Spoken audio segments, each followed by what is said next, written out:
mais pour écouter des orateurs brillants et exceptionnels. Chantal Delsol,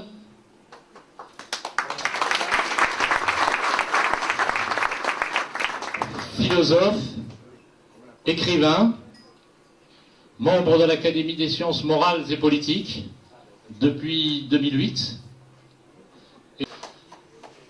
Vous allez entendre également Jean-Baptiste Donnier, qui n'est plus à présenter,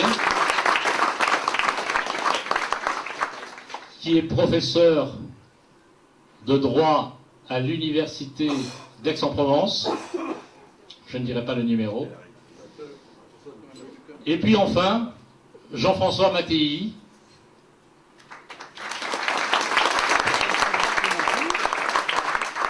membre de l'Institut universitaire de France, philosophe et écrivain.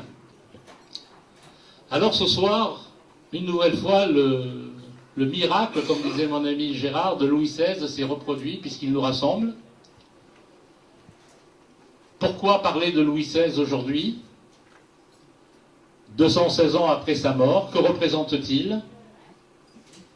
Que représente surtout sa mort? Nous ne sommes pas ici pour célébrer la mémoire, uniquement la mémoire d'un homme. Nous sommes ici pour essayer d'étudier toutes les conséquences qui ont découlé de cet événement majeur qui a bouleversé la donne. Ce sera le propos de Chantal Delsol tout à l'heure, lorsqu'elle parlera du mal contemporain, du souci contemporain dans lequel nous nous trouvons aujourd'hui, une société en mal de sens. Que s'est-il passé en 1793? Nous attendions tous les droits de l'homme, et on a eu la terreur, et on a eu le goulag, et on a eu la Shoah. On nous a parlé, on nous a annoncé les Lumières, et nous avons eu les guerres civiles. On nous a annoncé la liberté, et nous avons vu venir la guillotine.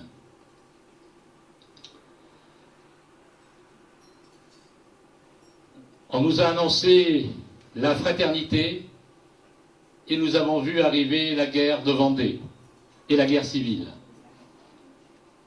Alors, au terme de ce cycle qui devait nous apporter le progrès, qui devait nous apporter le mieux-être, on se trouve aujourd'hui complètement désorienté, cherchant un sens à notre existence en tant qu'homme, mais également en tant que nation.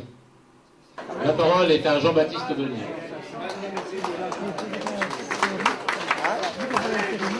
Oui, voilà. Merci Monsieur le Président de m'avoir fait marseillais, parce que j'ai été quand même pendant longtemps. Je voudrais ce soir, puisqu'il m'appartient de commencer cette série d'interventions, je voudrais simplement vous rappeler que l'événement qui nous réunit ce soir n'est pas un événement banal, on l'a rappelé tout à l'heure, ce n'est pas non plus, je dirais, un régicide ordinaire. Ce qui nous réunit ce soir, cet événement du 21 janvier 1793, se présente comme l'exécution d'un jugement. Le dernier acte, au fond, du procès de Louis XVI.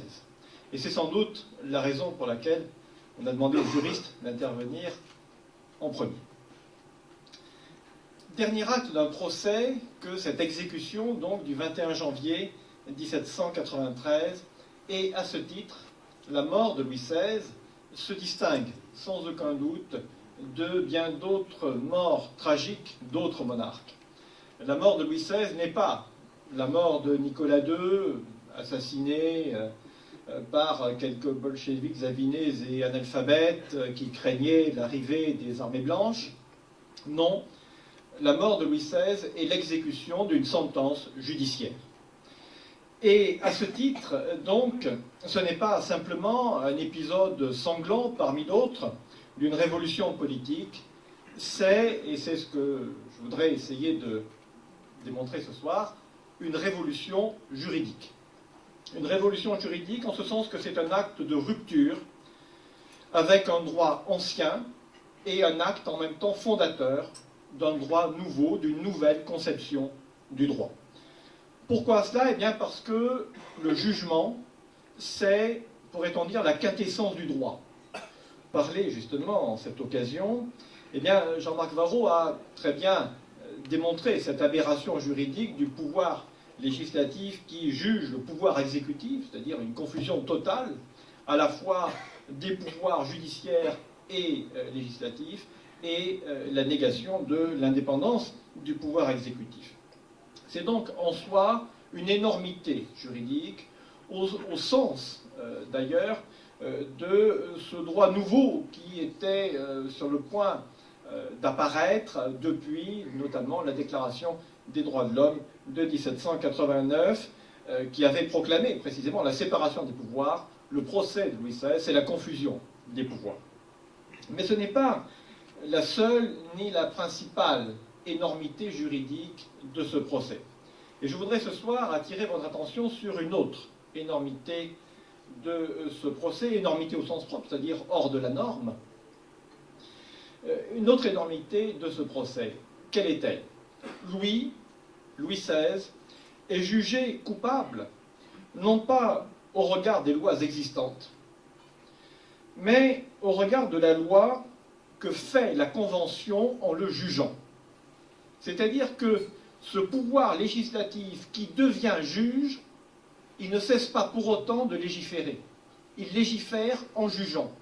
C'est-à-dire qu'il fait la loi dans le même acte qu'il juge. Et c'est cela qui me paraît faire toute l'originalité du procès de Louis XVI. Le pouvoir législatif édicte dans le même acte de volonté absolue la sentence et son fondement, le droit et la loi dont il découle. C'est pourquoi d'ailleurs ce jugement du roi n'a pas à être motivé, et de fait il ne l'a pas été. Et ce faisant, il y a au-delà, me semble-t-il, de la confusion des pouvoirs, une véritable confusion du droit et de la loi, qui est véritablement initiée, pourrait-on dire, dans ce procès de Louis XVI et dans l'exécution de la sentence qui en a découlé. Confusion du droit et de la loi, d'une part, et d'autre part, mais les deux sont liés, réduction de la loi à un pur acte de volonté. Voilà, ne se trouve aucun prétexte ni aucun moyen de ce procès dans aucune loi existante. Et cela, c'est précisément tout l'axe central de la démonstration de ces avocats. Ils vont démontrer qu'il n'y a aucun moyen de droit de condamner Louis XVI dans les lois existantes.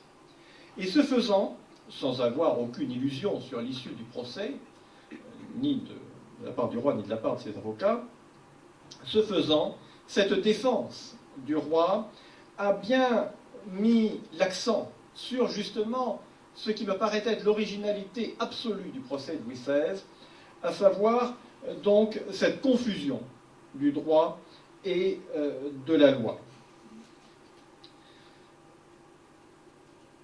Les défenseurs du roi opposent justement à l'accusation le droit, la grande tradition juridique française, à la loi nouvelle dans laquelle il est en train de se dissoudre. Et qu'oppose la Convention à cette défense juridique? Rien. Elle n'a rien à opposer, elle ne juge pas au fond au regard de lois existantes justement, mais elle juge au regard de la loi qu'elle fait en jugeant le roi. Et il y a là évidemment, au-delà de la confusion des pouvoirs, encore une fois, une confusion totale entre le droit et la loi. Cette confusion, eh bien, elle est depuis prégnante, cette confusion est partout, et son origine, au fond, et j'avoue que ça ne m'avait pas marqué jusqu'à aujourd'hui, son origine de cette confusion, il me semble qu'elle est précisément dans le procès de Louis XVI, dans cet acte dans lequel le pouvoir législatif fait la loi au nom de laquelle il juge, ou plutôt, si vous le voulez, les deux propositions me semblent exactes, il juge au nom de la loi qu'il fait en jugeant. Et donc, à partir de ce moment-là, il n'y a plus aucune différence entre la loi et le droit. Les deux sont absolument confondus. Le droit n'est plus une juste mesure de choses à discerner dans les choses, justement, dans la nature des rapports humains. Elle est une pure manifestation, le droit est une pure manifestation de volonté, il est simplement ce que dit la loi. Et au fond, le jugement de Louis XVI, qu'est-ce que c'est? C'est le pouvoir de faire la loi qui dit ce qui est juste et ce qui ne l'est pas. C'est là, encore une fois, ce qui me semble être la marque particulière de ce procès. Et dès lors, la loi cesse, dans cette optique-là, d'être simplement une source du droit, c'est-à-dire, au fond, ce qui fait surgir le droit de la réalité. La loi était, jusqu'à présent, un petit peu le bâton du sourcier, hein, qui faisait surgir l'eau, mais qui n'était pas, à proprement parler, la cause du droit. Or, désormais, à partir de ce moment-là, justement, à partir du moment où le jugement, c'est-à-dire le droit dit, se confond avec la loi, eh bien, le droit se confond avec la loi. Il n'y a plus de différence entre l'un et l'autre. Les droits de l'homme eux-mêmes, d'ailleurs, ne résistent pas à cette absorption du droit dans la loi. Et on évoquait tout à l'heure, Jean Guillotin évoquait tout à l'heure le fait qu'on avait promis les droits de l'homme et qu'on avait eu la Vendée, mais au fond, le passage entre les droits de l'homme et la Vendée, il me semble qu'il est précisément dans le procès du roi. C'est à partir du moment où le droit est absorbé dans la loi que la protection des droits de l'homme disparaît puisqu'elle dépend finalement uniquement de la loi. Et à partir du moment où la loi décrète hors la loi un territoire, la Vendée par exemple, ou un autre, le petit village de Bédouin au pied du mont Ventoux par exemple, eh bien, les droits de l'homme ne s'appliquent plus dans ce territoire-là. Les droits de l'homme dépendent uniquement de la loi. Alors, sommes-nous uniquement ici dans de l'histoire, dans ce qui s'est passé en 1793? Eh bien, peut-être pas. Peut-être pas parce que, aujourd'hui encore, qu'est-ce qui fait la valeur juridique de la Déclaration des droits de l'homme et du citoyen de 1789? C'est le fait que le préambule d'une constitution de 1946, abrogée, sauf justement le préambule, y fait référence.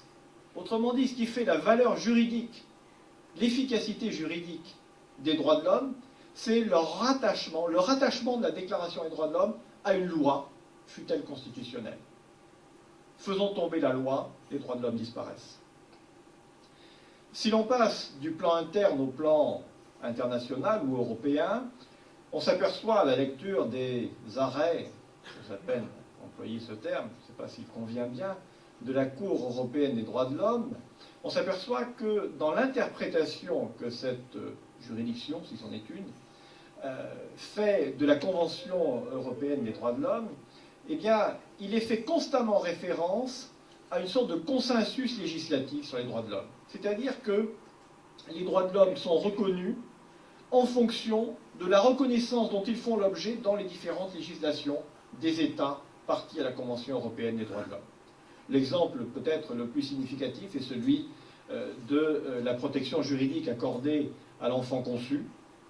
La Cour européenne des droits de l'homme a eu plusieurs reprises à se pencher sur la question et a toujours répondu en se mettant à l'abri finalement des législations nationales et en constatant que n'ayant pas de consensus dans les législations nationales sur justement l'application possible ou non à l'enfant conçu de la Convention, eh bien, elle ne pouvait pas trancher sur ce point-là. Donc on voit bien toujours ce rapport de dépendance, au fond, du droit par rapport à la loi, y compris des droits de l'homme, par rapport à la loi. Et cela, eh bien, ça me semble être la particularité du procès de Louis XVI. Et pourquoi cela découle-t-il de ce qui s'est passé en 1793 en France? Eh bien, je crois qu'on peut en prendre un contre-exemple avec ce qui est devenu cette notion de droit de l'homme, notamment dans les pays de common law, dans les pays anglo-saxons, qui n'ont pas connu le procès de Louis XVI. Eh bien, les droits de l'homme, dans les pays de tradition de common law, n'aboutissent pas à la terreur. Je ne dis pas pour autant que c'est parfait, mais en tout cas, il n'y a pas ce lien entre droits de l'homme et terreur. Ce lien-là, il n'existe que dans la matrice révolutionnaire française, et je crois que véritablement le cœur de ce lien apparemment inconcevable entre la terreur et les droits de l'homme se trouve précisément dans le procès de Louis XVI, dans la manière dont eh bien, l'organe législatif a jugé le roi au nom de la loi qu'elle était en train de faire et non pas au nom de lois existantes. Ce faisant, la Convention a réduit la loi à un pur acte de volonté. Donc non seulement il y a cette confusion du droit et de la loi, mais en même temps une réduction de la loi à un pur acte de volonté, ce qui est une innovation totale. La loi est, après la Révolution, Portaliste dira, les lois ne sont pas simplement des actes de raison, ce sont des actes de sagesse, des actes de volonté, pardon, ce sont des actes de sagesse et de raison. Ça, c'est la conception traditionnelle de la loi. Eh bien, dans la conception de la loi qui se dégage du procès de Louis XVI, la loi n'est que la pure expression d'une volonté. Volonté générale, si l'on veut, mais pure expression d'une volonté. Et là encore, le procès du roi est très significatif. À la défense de Louis, argumentée sur un fondement juridique, les conventionnels répondent uniquement par une opinion qu'ils viennent émettre à tour de rôle à la tribune de l'Assemblée, et ce sont ces opinions-là qui constituent le jugement de Louis XVI. Le jugement du roi, qu'est-ce que c'est? C'est un vote. Le jugement du roi a été voté. Donc on n'a plus ici une recherche de ce qui est juste, mais simplement la sanction juridique, si l'on veut, mais en un sens nouveau, de la volonté, de l'opinion, des représentants du pouvoir législatif. Le droit qu'exprime le jugement est devenu la seule expression d'une volonté générale souveraine, arbitraire, irréfragablement présumée juste, car confondue avec le jugement sans appel qu'elle prononce. Dès lors, cette volonté n'a pas d'autre limite qu'elle-même, et la terreur est au fond dans le prolongement logique d'une telle volonté. On a ici, dans le procès du roi, à l'occasion du procès du roi, on voit très bien l'abandon par ceux qui sont chargés de faire la loi des deux limites habituelles, traditionnelles du pouvoir législatif, qui sont la nature des choses et des lois supérieures à la volonté. La nature des choses, je reprendrai ici un exemple tiré du droit anglais. Il y a un adage du droit anglais selon lequel le Parlement d'Angleterre peut tout faire, sauf changer un homme en femme. C'est un très bel adage, je trouve, parce qu'il montre très bien qu'il y a une nature des choses devant laquelle le pouvoir, fût-il législatif, ne peut rien. Il y a une limite au pouvoir de faire la loi, c'est la nature des choses, tout simplement. Seconde limite, alors il est vrai que peut-être le Parlement d'Angleterre ne respecte plus tout à fait aujourd'hui cet adage-là, mais en tout cas l'adage subsiste.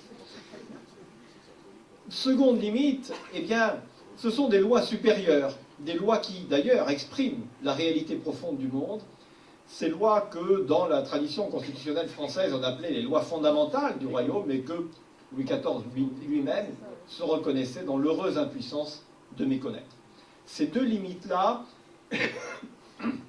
la nature des choses, des lois supérieures, ces deux limites volent en éclats avec le procès de Louis XVI, où la seule volonté, la seule opinion émises par les représentants de l'organe législatif, eh bien, sont la seule justification du jugement qui est rendu, du jugement qui est en même temps la loi qui justifie ce jugement. Alors que conclure brièvement de cette rupture juridique fondatrice que manifeste le procès et le jugement de Louis XVI et son exécution? Une chose au fond très simple et me semble-t-il assez terrifiante, c'est que le mal n'est plus seulement désormais dans les faits, dans les actes humains, il est susceptible d'être dans le droit lui-même. Le droit peut être le vecteur du mal. À partir du moment où un jugement est rendu sur le fondement d'aucune loi existante, je reviens sur ces termes qui, je crois, sont très importants du testament de Louis XVI, un jugement est rendu sur le fondement d'aucune loi existante par l'organe qui est chargé de faire la loi et qui fait cette loi en jugeant et en prononçant le jugement, eh bien, à partir de là, effectivement, il y a quelque chose de radicalement nouveau qui se produit. Et cette chose radicalement nouvelle, c'est que désormais, le mal peut se faire passer pour juste. Il y avait eu des massacres bien avant la Révolution, bien évidemment. Il y avait eu des régicides, il y avait eu des assassinats en tout genre, bien entendu. Mais dans le procès de Louis XVI, ce qui est quand même très particulier, c'est que la mort du roi, la mise à mort du roi, se présente comme l'exécution d'une sentence judiciaire, autrement dit comme l'exécution du droit, tout simplement. Et à partir de Louis XVI, toutes les morts subséquentes, tout ce qui va découler de la mort de Louis XVI, et la terreur commence immédiatement après, eh bien, tout cela est justifié. Justifié en forme législative et judiciaire. Et il y a même une tendance qu'on peut expliquer sociologiquement par le fait que beaucoup de révolutionnaires étaient des robins, des avocats ou quelques magistrats, en tout cas des gens qui avaient eu une formation juridique, hélas. Mais ce qui est quand même très particulier, c'est qu'ils se sont acharnés finalement à justifier leurs actes, et dans des formes judiciaires ou législatives. Et même la Vendée, le génocide vendéen, eh bien, est passé par des actes législatifs et des actes judiciaires. Et tout cela me paraît quand même très nouveau dans justement la Révolution française. Et c'est peut-être, au fond, ce qui explique ce mot limite de Joseph de Maistre, qui écrit très peu de temps après la mort du roi, dans ses considérations sur la France, qu'il y a quelque chose qui distingue la Révolution française de tout ce qu'on a vu, et peut-être, dit-il, de tout ce qu'on verra, et ce peut-être, et je crois assez prémonitoire, parce qu'effectivement, ce caractère-là distingue la Révolution française de toutes les révolutions suivantes, y compris de la Révolution soviétique. Eh bien, cette originalité absolue de la Révolution française, Joseph de Maistre l'appelle son caractère satanique. Alors, qu'est-ce que c'est que ce caractère satanique? Eh bien, on peut avoir toutes les interprétations que l'on veut, y compris les plus outrancières, mais au fond, dans le procès de Louis XVI, dans le jugement du roi, est-ce qu'on n'entend pas susurrer à l'oreille des conventionnels qui, justement, montent les uns après les autres à la tribune de la Convention pour donner leur opinion, qui juge le roi? Est-ce qu'on n'entend pas, au fond, un écho de cette parole de la Genèse? Vous serez comme des dieux qui connaissent le bien et le mal. Et peut-être, faut-il entendre par là, qui connaissent le bien et le mal, qui peuvent faire du mal, non pas un bien, mais le droit, qui peuvent faire passer le mal dans une forme juridique. Et c'est peut-être là l'explication, en tout cas une des explications que je vous proposerai ce soir, de ce mot de Joseph de Maistre.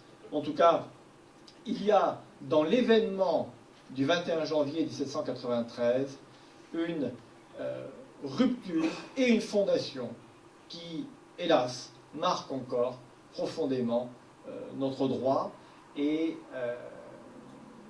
je ne pense pas que ce soit une très bonne chose, vous l'avez compris, que cette confusion du droit et de la loi, que cette réduction de la loi à un pur acte de volonté, c'est un très grand appauvrissement, et c'est surtout la source de, finalement, tout ce qui est désormais possible au législateur, puisqu'il peut tout faire, et tout ce qu'il dit est considéré comme juste, comme étant du droit. Alors, Jean m'a annoncé le sujet de cette rencontre, la mort du roi et le mal contemporain. Alors je me suis demandé ce qu'il voulait dire par là. On pourrait comprendre par exemple que tous nos mots proviennent directement ou non de cet événement inaugural. C'est pas comme ça que je le vois. Ce que je voudrais simplement montrer, par un seul exemple, parce que j'ai pas le temps sinon, que l'exécution du roi fait partie d'un vaste processus de signification, non seulement des significations historiques, mais des significations philosophiques. Disons que cet événement prend place dans une transformation des mentalités. Nous le savons. Cet événement révèle, comme d'ailleurs bien d'autres, une nouvelle manière de voir le monde. C'est comme le prodrome d'une longue évolution qui se poursuit jusqu'à nos jours et qui n'a pas fini de se poursuivre, d'ailleurs dont nous ne savons pas très bien où elle va nous mener. Alors vous avez désigné, Jean, tu as désigné ce processus par un jugement moral en disant le mal contemporain. Bon, évidemment c'est rapide, c'est simple, mais ça n'est pas faux. C'est un processus qui met en œuvre une déconstruction anthropologique, entre autres, pas une déconstruction culturelle, au sens où on pourrait changer de culture, changer d'art de vivre, mais au sens philosophique, on est en train de se dessaisir d'un certain nombre de caractères humains. Donc on pourrait montrer ça, si vous voulez, sous bien des angles. Je voudrais juste vous montrer un angle que j'appellerais la désincarnation. Alors, nous sommes des animaux pensants, et la pensée s'exprime en idées, en sentiments, toutes choses qui ne s'attrapent pas, toutes choses qui sont immatérielles. Et comme nous sommes incarnés, c'est-à-dire de chair et d'os, eh bien, il faut que nous incarnions nos pensées afin de les désigner, de les représenter, de les maintenir.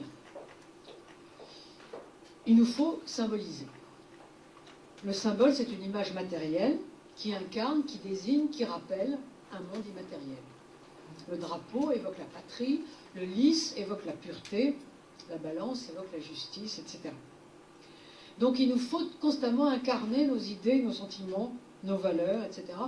Les mettre en chair, incarnare, pour qu'ils ne demeurent pas abstraits, qu'ils ne s'effilochent pas dans le vide, qu'ils maintiennent leur statut de réalité, même s'ils sont immatériels. Eh bien, le roi incarnait le pouvoir politique qui est lié non seulement à l'autorité, mais aussi au sentiment et à la continuité. Et par l'exécution du roi, on n'abolit pas le pouvoir, parce que le pouvoir, comme vous savez, va être remplacé par d'autres. D'ailleurs, il a déjà été remplacé, des pouvoirs qu'on connaît.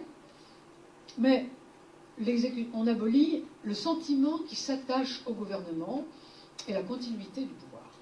Autrement dit, on désincarne le pouvoir en le privant de cet être de chair qui, justement, à ce moment-là, le représente. Et si on suit l'histoire occidentale jusqu'à nos jours, on pourrait repérer, et il faudrait beaucoup plus de temps évidemment que je n'en ai, une longue suite de désincarnations au pluriel qui sont inaugurées par la décapitation du roi. Je vous cite quelques exemples. Les conséquences évidemment sont diverses. L'État est une incarnation ritualisée du pouvoir. Si on veut supprimer l'État, comme c'était le cas des marxistes, mais ça a été le cas aussi d'un certain nombre de libéraux au XIXe, en croyant ainsi abolir le pouvoir, eh bien le pouvoir va réapparaître sous des formes dépravées et violentes, beaucoup plus dépravées, beaucoup plus violentes, parce qu'il a été désincarné. Ou encore, la guerre est une incarnation ritualisée de la violence. René Girard, d'ailleurs, a fait de longs développements là-dessus dans son dernier ouvrage sur Clausewitz.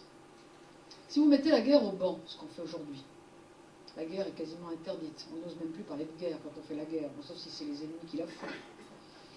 On va désincarner la violence en croyant ainsi la supprimer, mais en fait on ne la supprime pas. Elle va réapparaître non ritualisée, c'est-à-dire anomique et immaîtrisable. Si un gouvernement prétend n'avoir pas d'ennemis, l'autre jour j'ai rencontré le ministre de la Défense actuel, il m'a dit « Ah, moi j'ai pas d'ennemis ». Ben, je lui ai dit « Alors là, je vous souhaite bien du plaisir, parce que votre ennemi va vous trouver ». Donc, un gouvernant qui refuse de nommer son ennemi, donc qui refuse d'incarner son inimitié, parce qu'il s'agit bien de ça, il peut être sûr qu'il ne prépare pas la paix, mais que l'ennemi, lui, va le trouver, va le saisir par surprise, parce qu'on ne peut pas supprimer l'inimitié du monde humain, et que l'inimitié, elle aussi, il faut l'incarner. Je vous donne un autre exemple. Les fêtes et les rites sont des incarnations du lien social. Et quand nous délaissons les fêtes et les rites par mépris de leur caractère enfantin, folklorique, ou par le sentiment, à tort ou à raison, de leur inutilité, eh bien, c'est le lien social que nous effaçons tout à fait en même temps. La liturgie est une incarnation du sentiment religieux. Si nous appauvrissons la liturgie par horreur du décorum, par exemple, par souci de la simplification extrême, eh bien c'est le sentiment religieux que nous appauvrissons en même temps sans y prendre garde. Dans les deux premiers cas, on désincarne pour tenter de supprimer par derrière un aspect de la condition humaine qui nous paraît condamnable, la guerre, l'autorité, la violence, à tort ou à raison. Et dans les deux autres cas, on désincarne par mépris des expressions concrètes, parce qu'on croit naïvement que les humains pourront maintenir le lien social ou le sentiment religieux, j'ai pris ces deux exemples, sans leurs expressions symboliques, ce qui est faux. Ici et là, l'illusion est lourde, parce que l'homme est ainsi fait qu'il a besoin d'autorité. La diversité humaine est enracinée et risque toujours de conduire à la violence. Il vaut donc mieux ritualiser la violence pour la contrôler. Les hommes ne peuvent maintenir le lien social qu'en le concrétisant par des gestes. Il en va ainsi pour tout. Autrement dit, je vais terminer là-dessus, la désincarnation est au fond l'illusion de se croire un ange. D'ailleurs, il n'y a pas de plus désincarné qu'un ange. De croire que nous pouvons nous débarrasser des caractéristiques douloureuses de notre espèce en gommant leurs expressions. Ou encore de croire que nous pouvons déployer l'existence humaine sans concrétiser nos idées, nos liens, nos attachements, par des images et par des gestes qui forcément sont imparfaits, sont insatisfaisants, évidemment. Vous voyez l'histoire de l'incinération pour les chrétiens. Bon. Les chrétiens n'ont rien contre l'incinération. C'est très à la mode, je n'ai rien contre ça. Mais c'est un type de désincarnation. Pendant très longtemps, chez les chrétiens, la résurrection des corps était liée à l'enterrement. Bon. Bien sûr que ce n'est pas lié. C'est pas parce qu'on ne se fait pas enterrer qu'on ne va pas ressusciter. Si on croit à la résurrection des corps, c'est que ce n'est pas lié à ça, bien sûr. Mais c'était une forme d'incarnation, si vous voulez, de cette croyance. Et malgré tout, ce nouveau type de comportement participe de la désincarnation. Bon, on pourrait citer évidemment d'autres exemples. Eh bien, je crois que la décapitation du roi est le début d'un long processus de décorporation, en quelque sorte. D'ailleurs, le symbole, si on y prend garde, est fort, puisqu'on sépare la tête du roi de son corps, comme aujourd'hui, plus loin, on voudrait faire de nous de purs esprits. Ce qui n'aboutit évidemment qu'à nous décerveler. Parce que dans le monde humain, il n'y a pas d'esprit sans corps. Merci. Relativement difficile dans la mesure où la soirée s'est avancée, dans la mesure aussi où les deux intervenants ont fait des remarques tout à fait intéressantes que je voudrais reprendre simplement sur la modernité actuelle. Jean-Baptiste Daulnier a insisté sur le fait, et de façon très juste, non seulement sur le plan juridique, mais sur le plan historique et sur le plan humain, sur le fait que la décapitation du roi avait en quelque sorte décapité le droit lui-même, puisque le droit était désormais à la remorque de la loi, c'est-à-dire de ce qu'il a appelé très justement la volonté, mais qui pourrait être tout simplement le privilège du fait. C'est-à-dire que si en fait le législatif ou toute autre instance décide de supprimer quelqu'un, serait-il le roi de France, la justification du fait est trouvée dans le fait lui-même, et non plus dans une référence soit à une tradition, ce qui était le cas classiquement en Europe, soit au droit naturel, comme l'a montré Léo Strauss ou tous les théoriciens du droit naturel, soit tout simplement aux lois non écrites dont parlait Antigone. C'est-à-dire qu'on faisait référence à une extériorité. Au fond, on ne peut juger juridiquement, mais aussi moralement, j'allais presque dire psychologiquement, qu'en faisant appel à un principe qui ne dépend pas de celui qui juge. Car si le juge est en même temps arbitre, si l'arbitre est en même temps législateur, il est évident qu'il va faire passer ses intérêts propres. Montesquieu le fait déjà remarquer dans l'esprit des lois. Donc le scandale, puisque scandale il y a de la Révolution française, en tout cas du 21 janvier 1793, ce n'est pas simplement de faire un régicide. Il a été rappelé qu'il y a eu d'autres régicides, ne serait-ce que celui d'Henri IV par Ravaillac. L'Angleterre a connu aussi des rois qui ont été tués. Mais le fait de faire un régicide à l'aide de la loi et sous couvert du droit. C'est-à-dire qu'il y a finalement une sorte de jeu de bonneteau qui fait que pour justifier un fait, c'est-à-dire la haine que l'on porte au monarque, on passe par une loi d'exception, et cette loi d'exception est couverte par le droit, c'est-à-dire le droit français, qui aurait dû s'appliquer normalement à partir de lois traditionnelles ou à partir des lois fondamentales du royaume. Et c'est précisément ce que le premier orateur nous a fait remarquer. Mais ce phénomène s'est développé, et c'est la seconde oratrice, Chantal Delsol, qui l'a remarqué. Il n'y a pas eu simplement une perte du droit ou un viol ou une violation du droit dans l'affaire du 21 janvier 1793, mais il y a eu en outre une perte de l'incarnation. Alors cette incarnation est très nette et ne concerne pas simplement la philosophie ou ne concerne pas simplement le droit. Je voudrais en donner un exemple strictement poétique. Lorsque vous prenez le premier poème d'alcool de Guillaume Apollinaire, ce poème s'appelle Zone, et ça concerne les zones de Paris, habitées par un petit peuple d'ouvriers ou de prolétaires. Et c'était même la première fois qu'un poète, et un aussi grand poète qu'Apollinaire, au lieu de traiter de la beauté, de la justice, de la nature ou de Dieu, parlait d'une zone en friche, tout autour de Paris. Et alors il salue dans ce poème, dans Zone, il salue la Tour Eiffel, il salue le pape, il salue un tas de choses, c'est-à-dire tous les éléments de la modernité. Et il termine, c'est le dernier vers du poème, Zone, en disant « Adieu, adieu, soleil coupé », avec un jeu de mots sur la répétition « coucou ». C'est le dernier vers du poème, soleil coupé. Le soleil, c'est le roi soleil. Peut-être pas Louis XVI, mais en tout cas Louis XIV, et Louis XVI est son descendant. C'est-à-dire que le roi a toujours symbolisé, comme le soleil a toujours symbolisé, et voilà pourquoi Louis XIV se faisait appeler le roi soleil, mais il n'était pas le premier.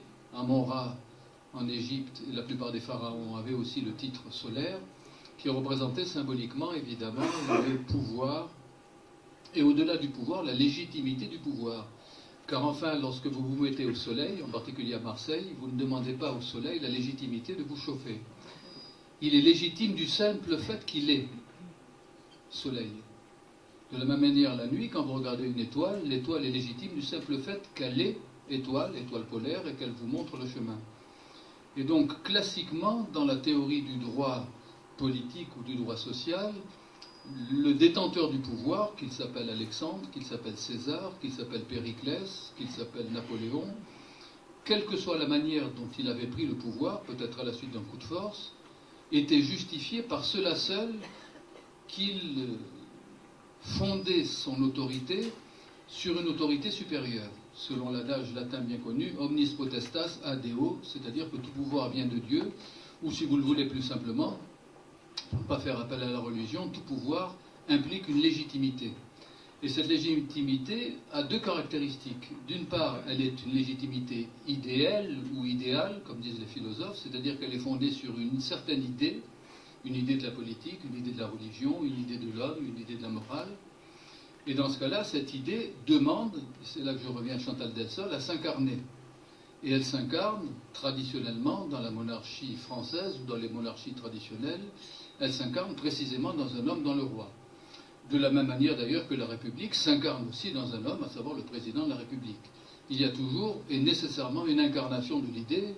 Les idées, même chez Platon, ne sont pas des idées séparées de la terre ou séparées d'une incarnation ou séparées tout simplement de ce que Simone Veil appelait un enracinement. Autrement dit, le grand problème des sociétés modernes, et c'est sur ce point que je voudrais terminer, c'est que ce sont des sociétés déracinées. Ce sont des sociétés qui ont un soleil qui existe toujours, mais qui a le cou coupé. Ce qui revient à dire, pour reprendre le mot du poète, que le soleil est bien toujours là, ou si vous le voulez, la source de l'autorité est toujours là. Et quand je parle de source de l'autorité, je parle de l'autorité dans la maison, le père ou la mère de famille, je parle de l'autorité à l'école, l'instituteur ou le professeur ou l'institutrice, je parle de l'autorité à l'université, je parle de l'autorité même d'un pilote d'avion qui arrive à faire atterrir un Airbus dans l'Hudson sans tuer personne, c'est-à-dire qu'il y a toujours une autorité. Et cette autorité, du simple fait qu'elle est autorité, doit être légitime. Le problème, c'est qu'il y a aujourd'hui une crise de légitimité de toutes les formes d'autorité, qu'elles soient familiales, qu'elles soient sociales, qu'elles soient maritales, qu'elles soient intellectuelles, qu'elles soient pédagogiques, excusez du peu, c'est un professeur qui vous parle. C'est-à-dire qu'on s'aperçoit que depuis effectivement la décapitation du roi, depuis que le soleil a le cou coupé, d'une certaine manière, toutes les formes d'autorité et donc de légitimité sont en crise. D'où le problème de savoir quelle dimension ou quelle orientation allons-nous donner à notre existence, qu'elle soit l'existence personnelle dans la famille, dans le couple, qu'elle soit existence sociale dans le métier ou qu'elle soit existence politique dans la citoyenneté. Est-ce qu'il est possible encore de trouver un point central ou une étoile polaire qui nous orienterait? Vous me direz, on a aujourd'hui des GPS, y compris portatifs, mais je ne suis pas sûr qu'un GPS vous donne une orientation collective qui vous permette de vivre, qui nous permette de vivre et de vivre heureusement. Donc si on devait, et je terminerai là-dessus, symboliser ce que représente d'une part la décapitation du roi et d'autre part le manque d'incarnation des sociétés modernes, et cette incarnation joue non seulement sur le plan politique mais sur le plan social. Je me demande par exemple si la culture aujourd'hui est véritablement incarnée. La culture existe certes dans les bibliothèques, dans les dossiers, dans les librairies, dans Google, sur Internet, mais est-ce que véritablement cette culture est incarnée? Il existe même des maisons pour ça, comme pour la prostitution, on appelle ça des maisons de tolérance, et donc il y a des maisons de la culture qui sont tolérantes. Mais est-ce que lorsque vous rentrez dans une maison de la culture et que vous en sortez, est-ce que pour autant vous soyez non pas simplement tolérant, mais un peu plus cultivé qu'en y étant entré? Veuillez laisser cet endroit en sortant aussi propre que vous l'avez trouvé en entrant, si vous voyez ce que je veux dire. Donc le problème, si vous voulez, des sociétés modernes, c'est que pratiquement dans tous les domaines, que ce soit le domaine de l'art, dans le domaine de la religion, dans le domaine de la philosophie, de la politique ou des idées, il y a une sorte de crise de légitimation des actes qui doivent nous conduire non seulement personnellement, mais collectivement, à avancer ensemble, ou comme disait Saint-Exupéry, dans une même direction. Et cette même direction, qu'on l'appelle le bien, qu'on l'appelle la vérité, qu'on l'appelle la justice, qu'on l'appelle l'égalité, on peut lui donner le nom qu'on veut, c'est tout simplement une direction commune. Alors les philosophes traditionnels, puisqu'on a parlé tout à l'heure d'une certaine manière du droit naturel par rapport à cette loi factuelle qui tente à l'emporter sur le droit naturel, les philosophes traditionnels, et cela remonte à Aristote, avaient l'habitude de dire que la politique était la recherche du bien commun, ce qui impliquait trois choses.